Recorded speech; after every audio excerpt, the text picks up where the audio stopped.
Концепция реконструкции городского парка Воркуты или обустройства рекреационной зоны в центре Ухты. На смотре зодчества года представлен даже подробный план создания мемориала ГУЛАГ и футуристического с виду хосписа. Идеи как опытных архитекторов, так и начинающих зодчих поражает, но особое внимание зрителей привлекает работы самых юных участников. Многим из авторов этих эскизов всего по 11 лет. Они учащиеся гимназии искусств при главе Коми. В этот раз были интересные работы на тему как раз музыкальная архитектура. У нас есть гимназия музыкальное отделение, и они соприкасаются, художественное и музыкальное. И одной из интересных тем стало соединить музыку и архитектуру.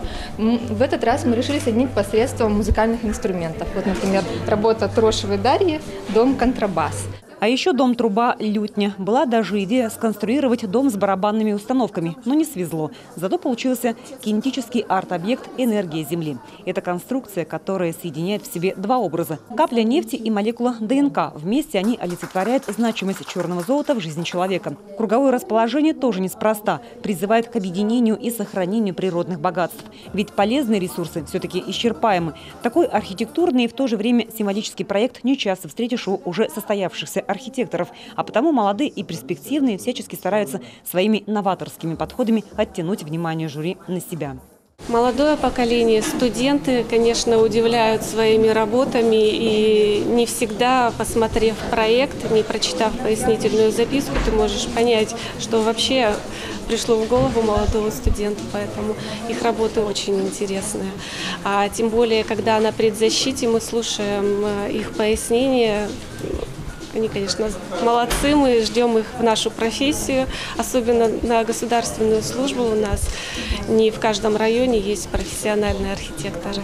Всего на суд жюри и зрителей представлено 180 работ. Такого числа проектов конкурс еще не видел. Впечатляет и само разнообразие объектов. Это и высотное строительство, и сельские индивидуальные дома, и просто проекты по благоустройству территорий. Что примечательно, много стекла и ярких красок. На эту особенность нынешнего смотра обращают внимание почти все гости.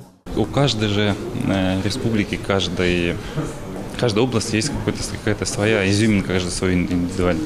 Здесь она индивидуально по-своему, да, это у нас север, это у нас, соответственно, там и природа, и все.